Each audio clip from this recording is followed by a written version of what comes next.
All right, we continue with part 3, coterminal angles. And these are angles whose measures differ by a multiple of 360. To get an idea of what exactly that is, if you remember the angles in standard position that we looked at on part 1, the first video, if we draw an angle in there, just some any angle, doesn't matter where it is. It can be there or anywhere else. So coterminal means that if you went around an extra turn and then stopped at the same place, it would look like the same angle, except that the rotation would have been 360 degrees more.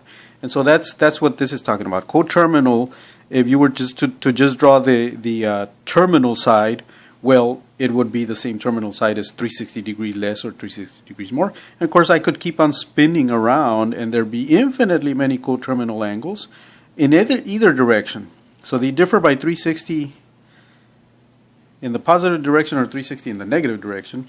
Remember, 360 also in radians is 2 pi. Okay, so that we can take care of both of those.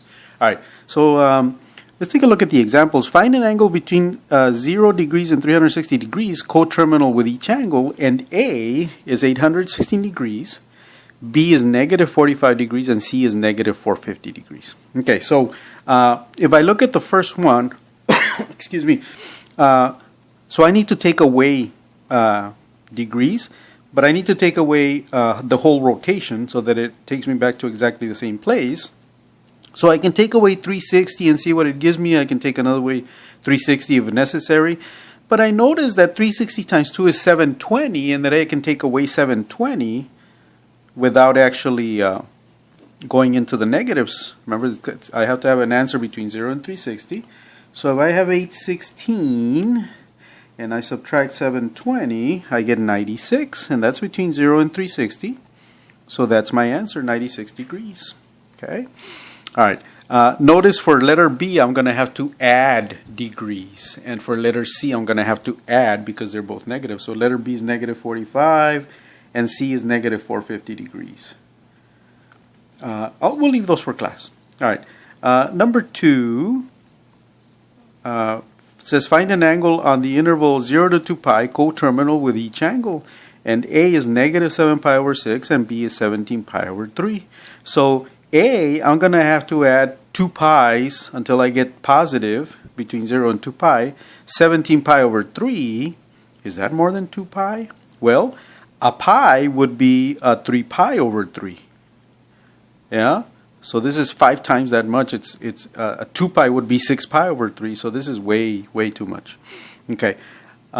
So let's try doing the negative one this time. So I'm going to add multiples of, because this is in denominator 6 or in terms of sixths, I want to think of my 2 pi in terms of 6. So 2 pi would be 12 pi over 6. So I'm going to add 2 pi, but I'm going to call it 12 pi over 6. That's 2 pi because 12 over 6 reduces to 2. When I add that, I get 5 pi over 6. And is that between 0 and 2 pi? AKA between 0 and 12 pi over 6? Indeed it is. So I have found my answer, 5 pi over 6. Notice for B, I would subtract 6 pi over 3's, right? Or multiples of 6 pi over 3. So it could be I can subtract 6 pi over 3 or 2 times 6 pi over 3 or maybe 3 times 6 pi over 3. Whatever it gets me, but I got to keep it, my final answer has to be between 0 and 2 pi.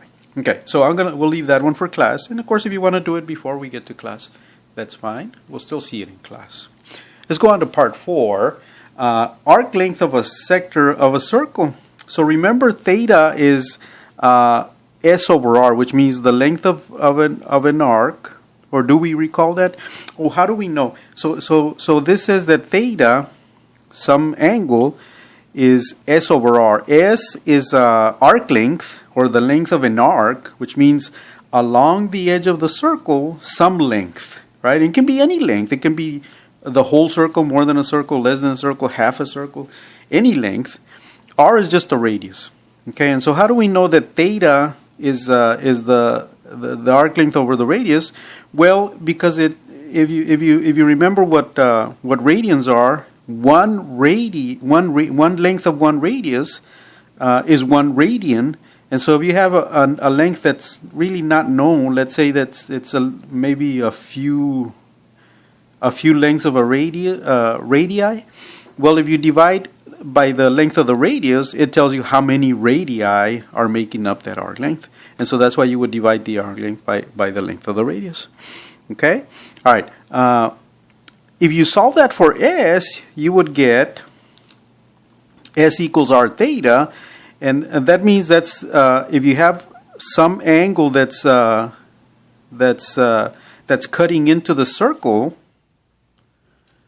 it's defining some arc length. And if you want to know what angle it's being covered, well, you just need to you would use this formula, theta equals S over r.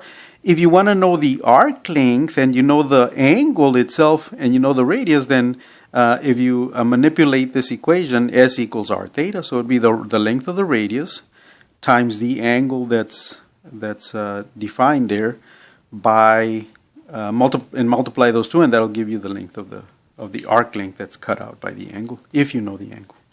All right, so you have S equals r theta. Okay, so let's take a look at what kind of examples we should be able to do. We'll try the first one.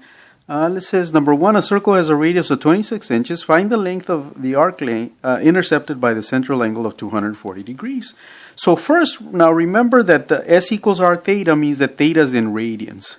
So we want to write 240 degrees in radians. So it'll be 240 degrees times, is it 180 over pi or pi over 180? That's right, it's pi over 180, right? That means pi radians make 180 degrees. 180 and 240 have a common factor of 60. 60 goes into 180 3 times. 60 goes into 240 4 times. And so that's 4 pi over 3. So theta is 4 pi over 3. Yeah, and then we're just going to multiply times the radius. Okay, so the arc length in inches is going to be 26 times 4 pi over 3.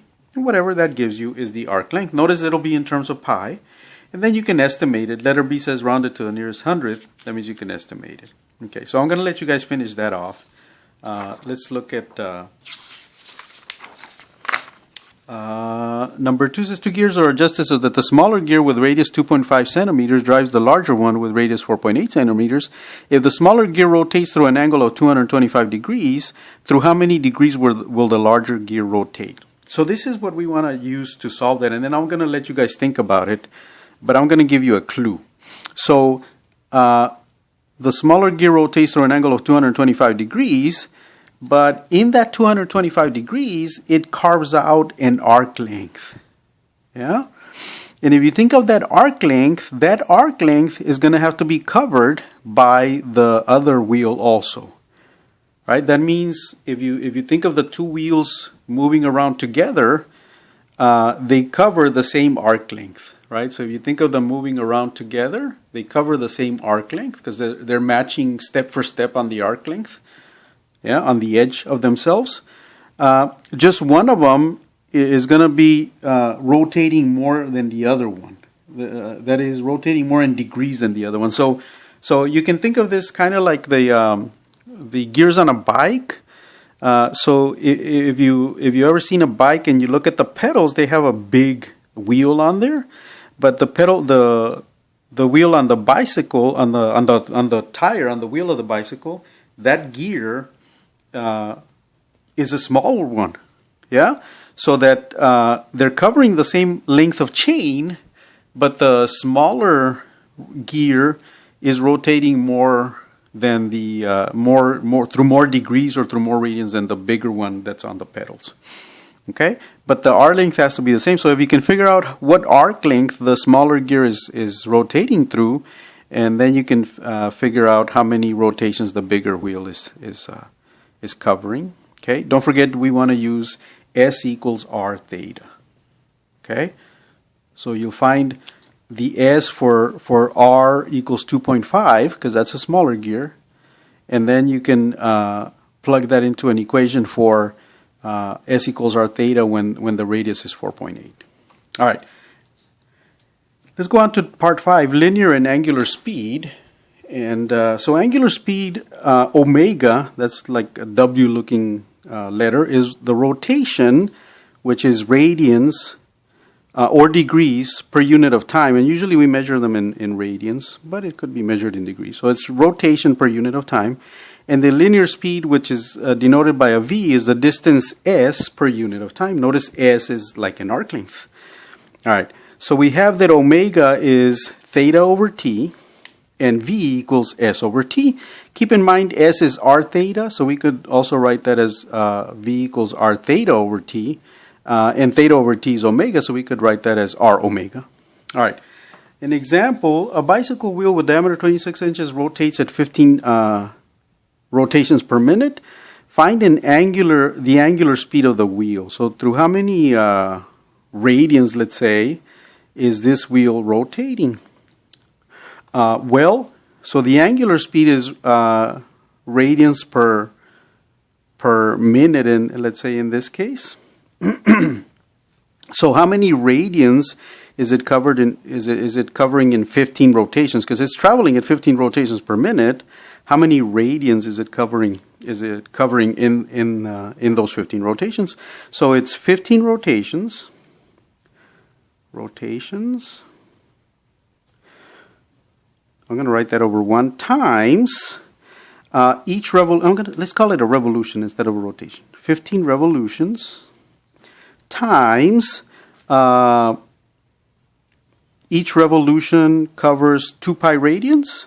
So 2 pi radians, I'm going to say 2 pi rad per 1 revolution. Yeah? And so that'll give us 30 pi radians. 30 pi radians. All right, so 15 revolutions is equivalent to 30 pi radians. So the angular speed is 30 pi radians per minute. Radians per minute. Yeah? Is that theta per time? Sure is. All right. And we could do this per second or per hour. All right. Find the linear speed of the bicycle in miles per hour. So yeah, we might want to find this in radians per hour, right? So if it's 30 pi radians per minute, let me write it as a fraction, 30 pi radians over 1 minute, times, and I just want to convert those minutes to hours. So there's 60 minutes in 1 hour. Right? Notice your minutes cancel. And so I'll get 30 pi times 60. 30 times 60 is 1800 pi radians per hour. Okay, so I have an angular speed in radians per hour. And so to convert that to miles, because I have omega, I can just multiply times my radius. Oh, in miles per hour though. So okay, so I can find the inches per hour and then convert that to miles per hour. Okay, so I'll have 1800 pi radians